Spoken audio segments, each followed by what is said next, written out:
Welcome back to the Metal Exchange. Justin and Chris with you here for another week.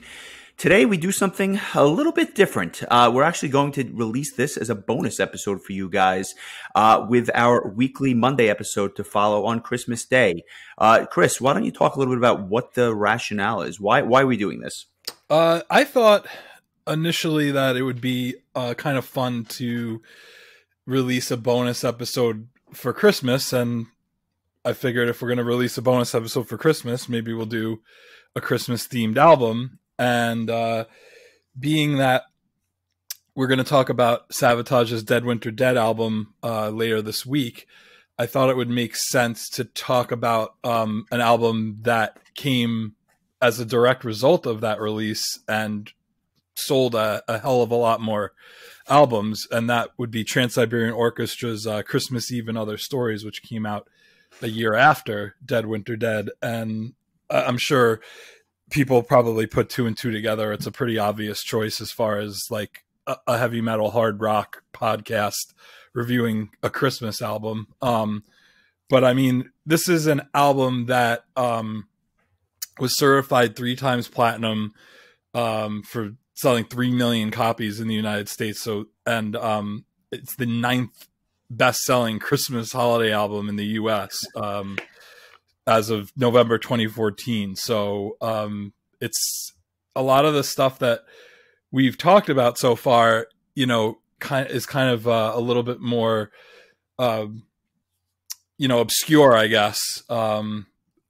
Whereas this is something that like the mainstream is very well aware of based on how many people attend their concerts every year and how many albums have sold and how often you'll hear Christmas Eve Sarajevo on the radio during the holidays. So I just thought it was really, it's a good time to talk about it, being that it's, the middle of December, it's almost Christmas. And they had just did a live stream concert on Friday of a couple days ago, being that they can't tour this year due to COVID-19. So that was really cool. And I'll probably touch on that a bit, but, yeah, that was the reasoning. I feel like this and the next episode will be a good companion to each other. Yeah, these two, I mean, for sure, these two albums really go hand in hand. And if it wasn't for Dead Winter Dead, we wouldn't be talking about this today. I think that's clear. But we also, a lot of people don't listen to Christmas music on the 26th of December. So we wanted to give everyone a chance to listen to this podcast and then have a chance to check out the album if they haven't heard it. And certainly if you have, this is certainly the week to listen to it. So we thought it would be a nice segue. And then obviously we'll work our way back to Dead Winter Dead, which will be released Christmas Day as our normal weekly podcast. And then we'll have something new for you next Monday as well. And then the following week, we'll do our best of 2020, which I think will be an interesting listen just to kind of get a sense of what our favorite discs were this past year. And then we'll look to the year ahead. But with that, let's get into Christmas Eve and Other Stories. When was the first time that you actually heard this disc or even heard of Trans-Siberian Orchestra? It's a little hazy because I want to say it was probably right around the same time I found out about Savatage and metal in general. But I had this album on a cassette that my mom gave to me on Christmas one year. I don't know if it was the year it came out. It might have been the year after, in 1997. But I can't remember if I had it before Dead Winter Dead or after Dead Winter Dead. It was very close to around the same time. But that's my early memory of listening to it on a cassette tape. And my cousin Bill he loved the instrumental track, so he would only play like the "O Come All Ye Faithful, O Holy Night" medley, Mad Russians Christmas, and Christmas Eve Sarajevo. He would just play those 3 tracks repeatedly. So yeah, that's my earliest memory. I just can't put my finger on if I had heard this prior to Dead Winter Dead or after. Okay, I what I can say for sure is that I definitely heard Dead Winter Dead before I heard this. So when I heard this album, to me it was like a lost Sabotage disc somewhere right after Dead Winter Dead. I remember becoming a huge Sabotage fan prior to the release of The Wake of Magellan. Dead Winter Dead had come out the year before this album, and then I heard this album, and I just became absolutely enamored with the band. And I'm sure we'll get into that in a little more detail when we do the Dead Winter Dead episode. But I'll just say that to me, it is so apparent what the band was doing here. Essentially, they come out with Dead Winter Dead, and then because of the success of Christmas Eve Sarajevo, they literally did an entire album based on that particular track. But what really stuck out to me about Christmas Eve, the album, was that, you know, you have certain traditional Christmas songs. You have the First Noel. You have, the Mad Russians Christmas, which is obviously taken from the Nutcracker Ballet. You know, just absolute, some of the most iconic Christmas tracks around. But then they intersperse these other tracks, which we'll get into, obviously. But these other tracks are just like really just Sabotage tracks, but without, Zach Stevens singing or without John Oliva singing. It's just with, more of a Broadway-esque vocals on top of what's otherwise, Sabotage tracks. And that was the magic of this album, at least for me. It's funny. I don't know anyone that's not heard this album and been like, this is just great music, let alone Christmas music. Right. And I think that just the popularity of their live shows really shows, you're talking about they're doing sometimes, 4 shows per night with 2, with a West Coast and an East Coast touring band, and they're doing a matinee show and a night show, and they're playing every day from a little bit before Thanksgiving all the way through New Year's Day, and they're selling out, arenas. And if you've ever been to one of these shows, you'll notice that, you're going to see, older people and children and like metalheads and not metalheads. And like, it just reaches such a broad audience. I agree with you that it does feel kind of like a lost Sabotage album. The sound is very similar to what we'll talk about on the next episode of Dead Winter Dead, which is like a very symphonic orchestral kind of power prog combo. But yeah, with more kind of classically trained vocalists. I remember thinking to myself when this came out, or when I first heard it, like why couldn't they use like John and Zach, and I guess they were probably going for something that was going to be a little bit more appealing to a mass market. So they went with, like you said, more of kind of like a Broadway style vocalist, and all very good vocalists in their own right. But this was just a John Oliva and Paul O'Neill like songwriting powerhouse, taking the classic Christmas songs, like you said, and interspersing like just some incredible original material set to this story that they put together. And when they play this live, they have a narrator who really tells the story that you wouldn't really know unless you read the liner notes, like what's going on in the story. If you just listen to the whole album, it's not super clear what's going on. But when you go see that live show and you have that awesome, narrator who tells the story with such passion, you really like get to see this whole story come to life of what a really like touching, awesome story. It's really a Christmas rock opera. 100%. And I think there's just one other a piece to the puzzle here, which is obviously Paul O'Neill and John Oliva get much of the praise, and rightfully so. But I think that the other piece of this is Robert Kinkle, who was also heavily featured not only on the album but also in terms of the songwriting. It really, I think, was a 3-headed effort, and between the 3 of them, they came up with something quite magical. And you mentioned the live show. Let's talk about that for a minute, and then we'll get into the album itself. I remember first seeing them at a smaller theater here in New York City, the Beacon Theater. And when I say smaller, I just mean by comparison to what they're doing now. the Beacon Theater holds about 3,000 people. And at the time, this was shortly after the album had come out. I'm not even sure that TSO had come out with the Christmas Attic at that point, or certainly they hadn't come out with the third Christmas album, The Lost Christmas Eve, because we're talking about like the late 90s, early 2000s. And one of the cool things that they did was that after the show, you got to meet the entire band in the lobby of the venue, which was, like a kind of a nice little touch. And obviously they're not doing that now because they're playing in front of 20,000 people at each show, or 15,000 people at each show. But I remember thinking how cool it was that after this, rock opera where they played Christmas Eve and Other Stories and some other tracks as well, in the second set, that they then would just meet the fans, and they couldn't have been more gracious. And, obviously I understand that that's part of what they do, but I that was really interesting to me because I had never seen that done before. Yes, I made a point. I mean, I've seen Trans-Siberian Orchestra, I want to say about 12 times. Just about every year they've gone on tour, I've gone to see them. Missed a few for whatever reason. They didn't come to my town or whatever, but that was something I always made a point to stick around for, whether I was by myself or, I remember I took my mom to see Trans-Siberian Orchestra once, and I insisted that she, go meet the band afterwards. And she really enjoyed it. I'm sure that was the highlight of her experience. Yeah. Well, she actually had a great time. She got hit on by Daryl Pettiford, rest in peace, which is a fun story I like to tell. But, I remember the second time I'd seen them, and the first few years they were touring, like you said, they were really playing like theaters. They weren't really playing arenas yet.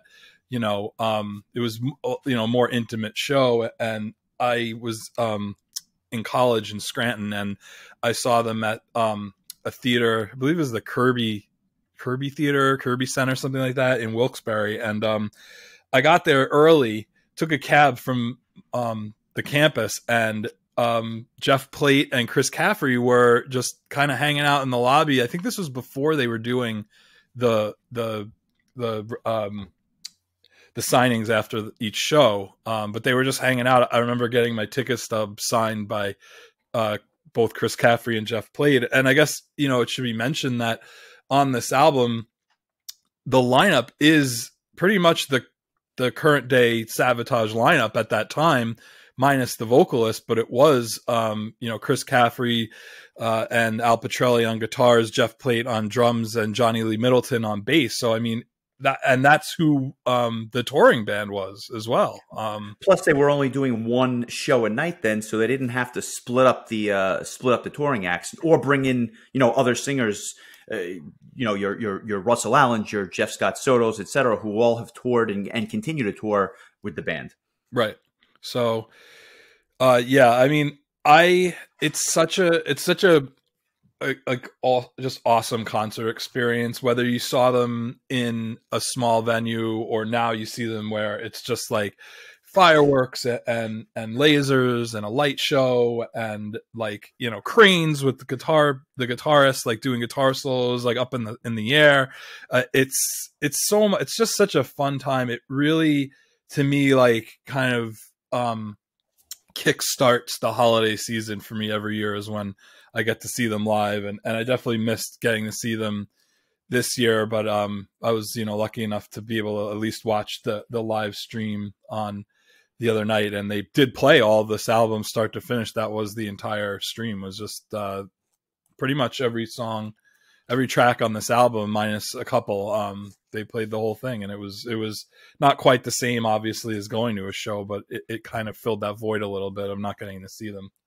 And I think that part of the reason that this album, gained such popularity is at the time in the late 90s and even today. But I remember vividly watching them perform live on some major shows like Regis and Kathy Lee and Conan O'Brien and just other, big named shows that everyone's heard or is somewhat familiar with. And then to see them with their Christmas hats and the long hair and the guitars, it was just it was an experience to say the least. And I'm sure that didn't hurt because it helped expose them to the wider audience.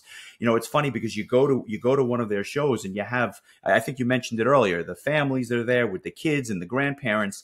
And then you'll have then you always have the one guy who's there in the Sabotage shirt who just goes nuts when they start playing stuff like Believe and stuff like that. And there's always one in the crowd. And I'm sure there's more than that, but you always have the one who just goes absolutely nuts when they break out an old Sabotage track.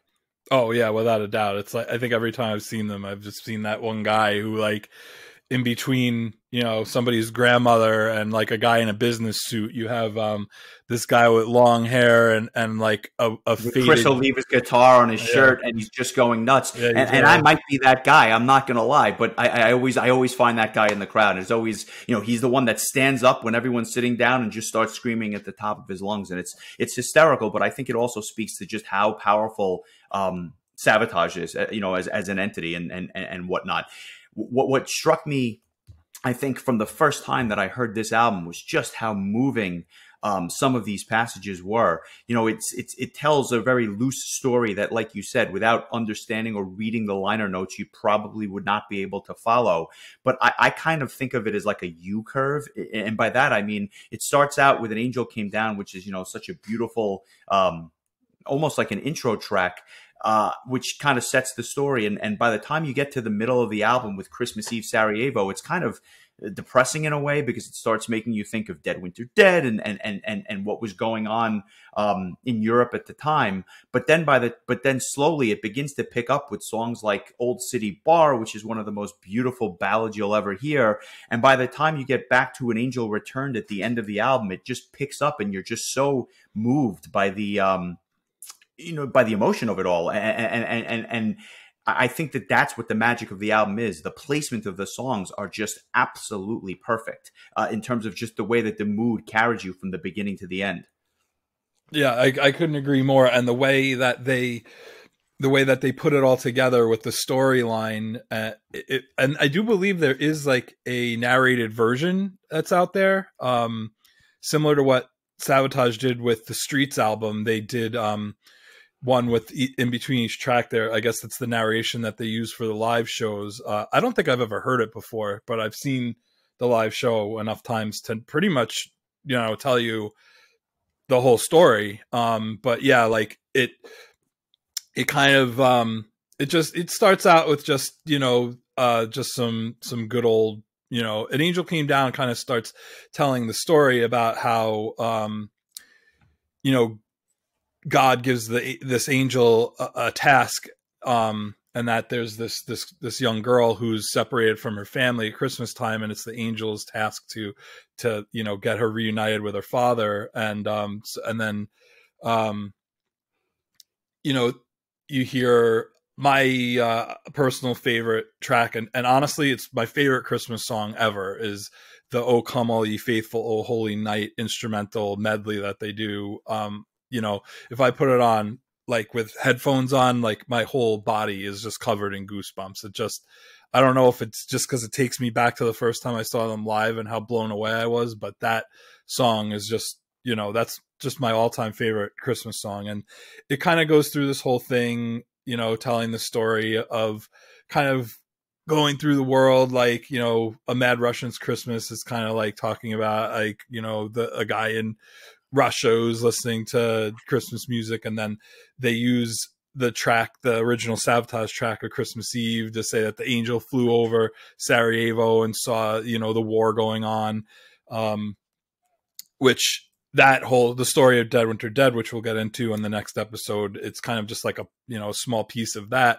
And you're right, like that second half is kind of the story of, how the angel makes this barkeep aware of this girl who's across the street who's lost, and that's where Old City Bar comes in, and then like the final couple of tracks, This Christmas Day and An Angel Returned, which is about, how the girl finds her way home, and then, the angel goes back to heaven to report to God, like, what he had accomplished. And it just really just, it's just this, it's unbelievable, like, journey, like a great story. And that was something that I think Paul O'Neill really, was so strong in doing, is taking the music and tying together like a really engaging story.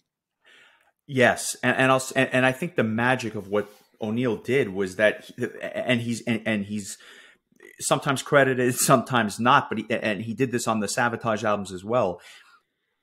In the most simplistic way, he's able to tell some of the most emotional stories possible. And by that, I mean, he's not using flowery language like I sometimes do. He's not using hyperbole. He's just using simple words that, when strung together, tell the most amazing story. And he did that on Streets. He does it on Dead Winter Dead. He does that here. And I think that it's his ability to tell a story in such a simplistic way, with obviously phenomenal music and, great guitars, and obviously the electric violin that appears on a lot of these tracks. That's where the magic comes in. And I had chills just listening to you tell the story, even though I know what it is, just because of how awesome it is. I think I'd be remiss not to mention the Ornament as well, just because you want to talk about a vocal performance. I would put that up against any song ever. That's how good the vocal performance on Ornament is. Yes, I agree. And it's been so much fun through the years, seeing them live so many times, seeing all of the different vocalists that have come in to sing these songs that have become, to me, like, Christmas classics, and to hear, different singers sing a song like Ornament, or to see Zach Stevens sing Old City Bar, which I saw last year, or to see, somebody like Russell Allen, sing, Good King Joy, which he just knocks out of the park.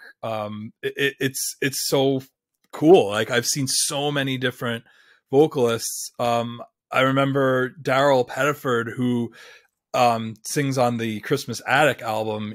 He was a mainstay before he passed away, and I think it was in 2014 he passed away. And his performances were always just so incredible to me. He was always such a highlight, and he did Good King Joy. He was pretty much the standard guy, at least on the East Coast.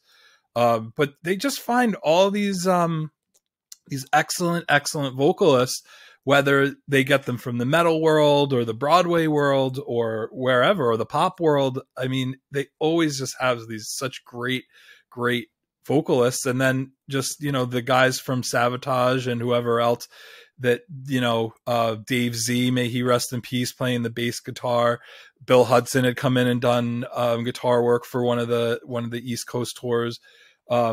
They get together such like excellent musicians and singers, and then the local orchestra that from each town to town, they send the sheet music over, and they have these guys come in and play, and the local orchestra handles all the string parts, and it just all comes together to this unbelievable sound, and it's just an incredible production. The fact that they just go, town to town and do a show every night for, pretty much like 60 days in a row or 45 days in a row, whatever it is. It's a very impressive undertaking. It is. And it's interesting because, I look at the rest of the discography, and I look at the Christmas Attic and the Lost Christmas Eve, and then the two most recent albums, which aren't even really Christmas albums, Night Castle and Letters from the Labyrinth, not like the trilogy anyway. I think, and I'm probably not in the minority here, this to me was their magnum opus. And not that I don't enjoy the other albums. I think there's some really good songs on them. But this was a grand slam that they just hit out of the park. Even the bonus tracks, Oh Holy Night and God Rest Ye Merry Gentlemen, both of which were done, in instrumental fashion with just like an acoustic guitar. It almost was a tribute to Chris Oliva in many regards, just the way that they composed those two tracks.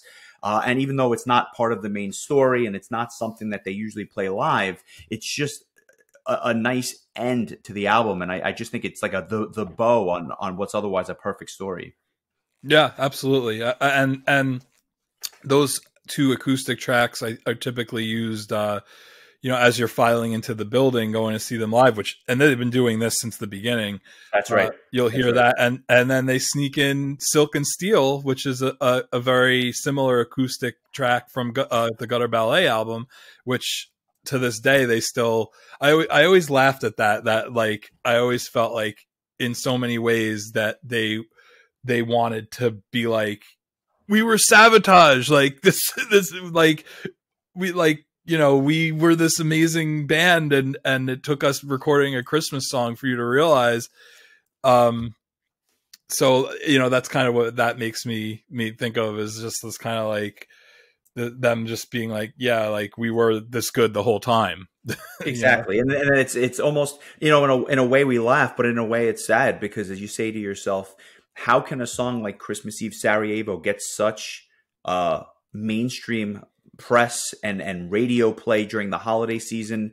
But if you asked 99% of the audience or 99% of the fans, have you even heard of Dead Winter Dead or Gutter Ballet or Streets or anything else, they would look at you like you had 12 heads. It's like, it's almost like they put on this mask, and because of the way it's presented, with the Christmas and the family flavor to it, it's widely accepted in the mainstream. But then you listen to to Believe by Sabotage, and nobody's ever heard it before. It's just, the dichotomy is unbelievable to me. Right. And it seems like every year they're trying, they try to sneak in a heavy Sabotage song.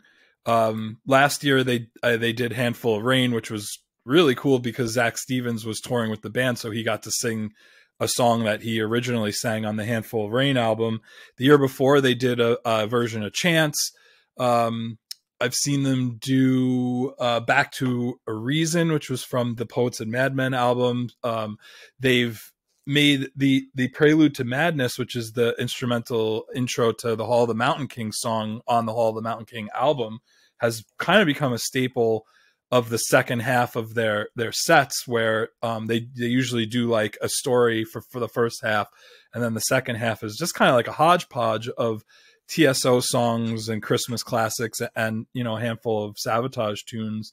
And then you get like a special here and there. You might get lucky. And I remember seeing a video of Jeff Scott Soto singing Believe acoustic with the band, which I believe was on a West Coast show. I think I was with you. Or maybe not. I can't remember. I know I saw them with you on Long Island once at the Coliseum. But there was a time I saw them at the Coliseum where I believe it was it Keith Emerson from ELP, the keyboard player, came out, and they played Carnival 9, which is like one of my all-time favorite songs. So I was like freaking out.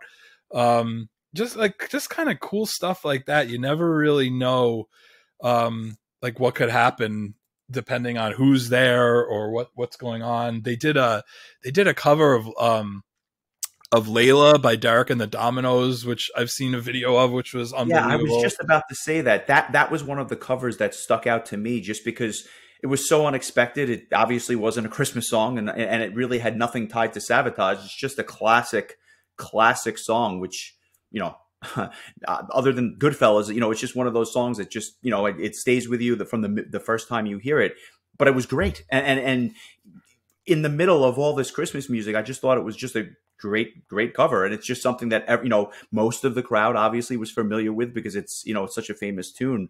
But what a job they did. It's just every year you get to expect something new at the show. And I have not seen them nearly as many times as you have, but I just, from following the band and talking to different people in the band throughout the last 25 years at this point, it's just amazing how much they've evolved, and you always get something special when you go see their shows. I guess I'll ask you, and I think I know what the answer is. What is, and let me preface this by saying you have to listen to the whole album straight through. So I'm hesitant to even have you pick a song of the week, but I will. But I think that you'd be remiss not to listen to the entire thing this week before Christmas. But if you had to pick a song, without a doubt, like there's not not a bad song. I don't even think there's a mediocre song. Like it's just awesome start to finish. I did want to also mention that there's a song called Promises to Keep, which is in between Old City Bar and This Christmas Day. And on the album, it's sung by a children's choir, but live, it's sung almost always by a female vocalist. And I believe on the stream this year, it was sung by Georgia Napolitano, I believe. And they always find somebody who just has this unbelievable voice, who just belts out this incredible version of the song. Sometimes when I actually listen to the album and I hear the children's choir, like I'm like, you know, I wish I was listening to the live version, because it's just, that's one of the songs I look forward to most when I see them live, whereas when I listen to the album, it you know, I could take it or leave it compared to the rest of the tracks that I love so much. And, you know, Old City Bar might be one of my all-time favorite ballads. Like, it's the content of the lyrics is so emotional. The song itself, the guitar work's incredible. The singing is so good, like really great. I'd be remiss if I didn't say that I probably well up, if not just straight out cry whenever I hear that song live, because of just hearing it live. That just, it's just so emotional. Like I think I get a little wispy at every Trans-Siberian Orchestra show I've been to. Yeah, like I said earlier, like "O Come All Ye Faithful," the "O Holy Night," the instrumental medley, it's my all-time favorite Christmas song, like not just from this album, but ever. So that would definitely be my pick. But in all honesty, you know, every song is great. Like you mentioned Ornament before that. That's just a beautifully done, also kind of like a power ballad type.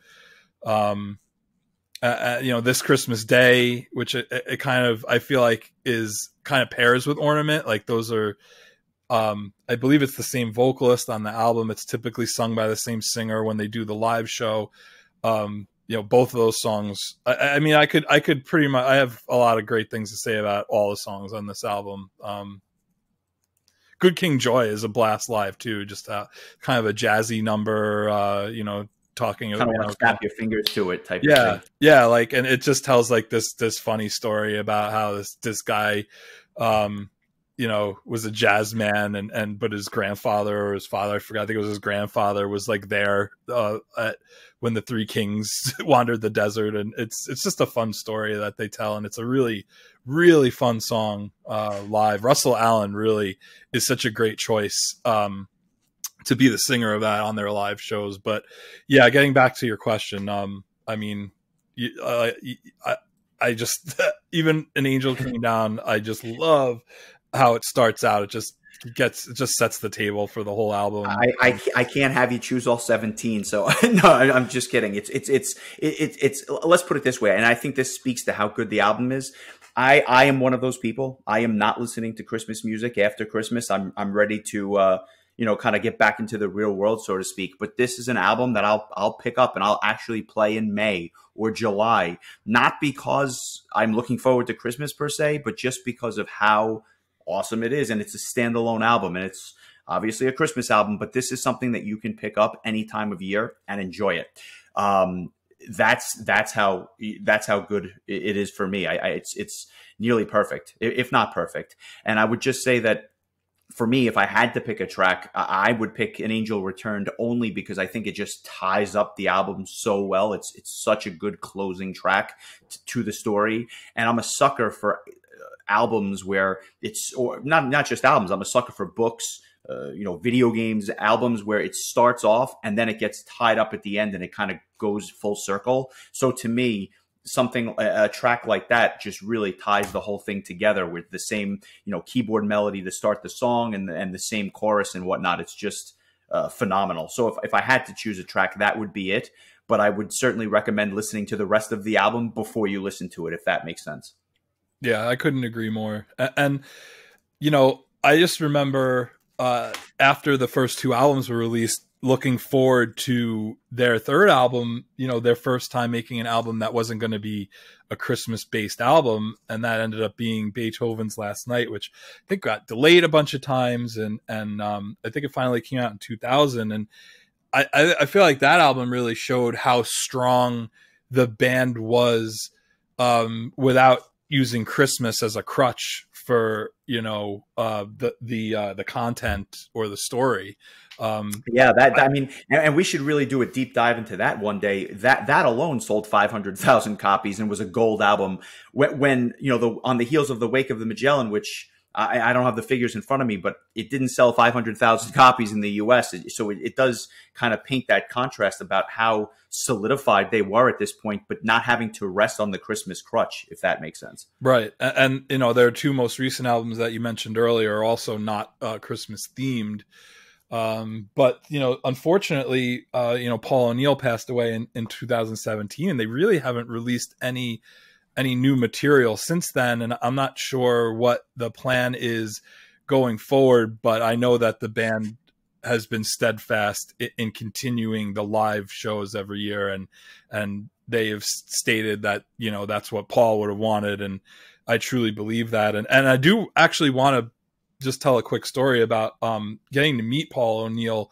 That show that I saw in Scranton, Wilkes-Barre, I had to get a cab because I didn't have a car at the time, and the cab was taking forever, and I was the whole building was empty, and I'm outside waiting for my cab to get there, and who walks out but Paul O'Neill, and I don't know the guy from a hole in the ground, and he introduces himself to me, and he stood there for 15 to 20 minutes just talking to me about his history, how he worked with Aerosmith and other bands in the past, and I got to talk to him about Sabotage, and he couldn't have been a nicer guy. He was so gracious, and so to me, like, that's how I'm always going to remember Paul O'Neill, as this guy who not only gave us this incredible music, but just was so down to earth and so kind, and really, really loved what he was doing, and really appreciated the fans. And all I wanted to do was like go back to the hotel with him and like sit at a bar and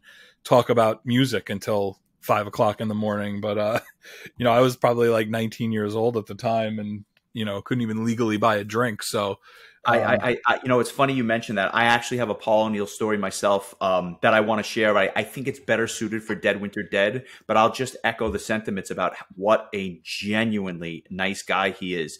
And I've heard rumors through the years of different tiffs in Sabotage, and it's something that I guess every band goes through at one time or another. But the guy could not have been nicer. Paul O'Neill was a gem, and I was devastated when I found out that he had passed, just because of again how nice he was to me. The couple of times that I met him, and I'll save those stories for the next episode. But yeah, I remember you telling me this story after you met him, and I'm just saying to myself, what a nice guy that, he did not have to stop by and say hello. He did not have to wait with you, but I think it just speaks to how much he enjoyed giving joy to others, especially when it came to the music that he was, credited with writing and producing and whatnot.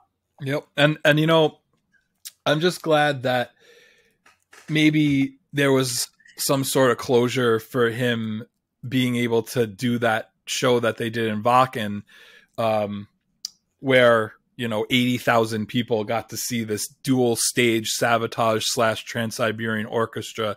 Like, I'm sure for him to have been able to see that many people lose their minds in the rain and the mud, watching, and just from the limited amount of footage that was pro shot and made available that I've gotten to watch, it looked like one of the most incredible live scenes I've ever seen. And when I go back and watch clips from it, I get emotional. Like, I really do hope that there's, and I'm sure we'll talk about Sabotage. We'll definitely talk about Sabotage a lot more in the next episode, but I just hope that I haven't seen them live for the last time.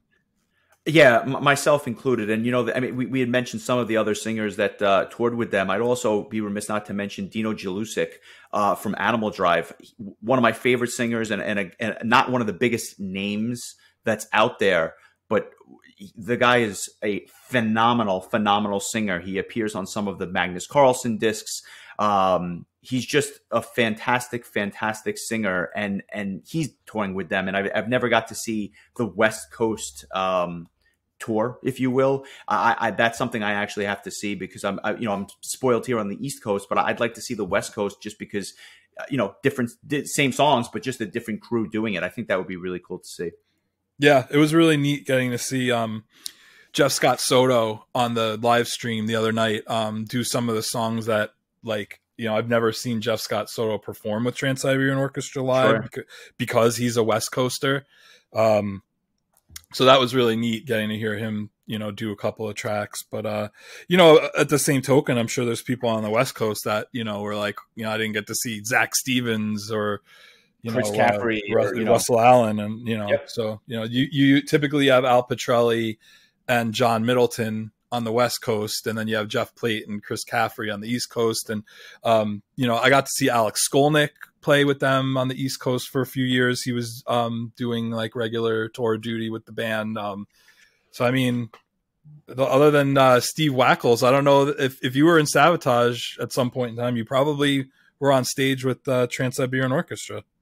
100%. And obviously the tours do well. So it's nice to see them do so well, considering that Sabotage, really isn't recording and not playing live shows or touring themselves. So it's good to see that they're doing well, clearly, just from this alone, because of the reach that the band has. We could probably go on forever just because of how much we love, Trans-Siberian Orchestra and Sabotage, but we'll save some of it for the Dead Winter Dead episode. On a scale of 1 to 10, and I'm pretty sure I know what you're going to say, what do you rate this? For me, it's a 9.5. I don't know if I would give it like a 10, just because, like I said before, like I hear that version of Promises to Keep, and it's just like, man, if this was just the version that they do live, like it just, I don't know. I'm probably just nitpicking, but yeah, this is, I mean, as close to a perfect album as there could be, and it wouldn't be the holidays for me without listening to this at least once. But I mean, now that my parents enjoy it, like I know I'm going to hear it when I go to their house, and so I mean, and then I get to see it live. So, chances are I'll get to hear this album in some form or fashion at least 3 or 4 times every holiday season. So yeah, for me, I would say 9.5. I'm right there with you. It's a 9.5 for me as well. The only thing that keeps it from being a perfect album is just because it's Christmas themed, and which I guess that's not it's not Trans-Siberian Orchestra's fault. But I'm not looking for Christmas music throughout the rest of the year. So it is more of a seasonal disc, although I do dust it off once in a while. But for me, it is a 9.5, and I'll go so far as to say it's the best Christmas album that I've ever heard. And there's been a lot of other good ones, but this set the bar, and it set the bar really high. And until something eclipses it, this will always be my go-to Christmas album. Although I have to say, I really did like the new Majestica, but it's different. It's different. Yeah. I'm the same way. I mean, the second and the third Christmas albums that TSO put together have some really, really great tracks, like stuff that is, I know Wizards in Winter, which is from the third album, The Lost Christmas Eve, has become a real radio staple too. Probably the second most played song on the radio. I think stemming from the guy who set his Christmas lights to the song. I believe that's kind of where the popularity blew up for that. There's a ton of great songs on those albums too, but this one, like you said, this is the apex of Trans-Siberian Orchestra. And really just, I'm so glad that we're going to talk about Dead Winter Dead also this week, because I feel like these albums really do go hand in hand. And, absolutely. Yeah. Absolutely. And it just really, again, shines a spotlight on the brilliance of Paul O'Neill and, like you mentioned, Bob Kinkle and John Oliva as well. So yeah, it's kind of great that we're going to talk about just the way that the timing worked out. It's great that we'll get to talk about both. I look forward to it. We'll get to that and have that out to you Christmas Day, and we'll go from there. But I think that wraps up TSO, at least for this year. And maybe in the future, we'll do another one of their albums just to go into more detail. But with that, have a Merry Christmas, and I'll talk to you soon. Yeah, right back at you, pal. Take care.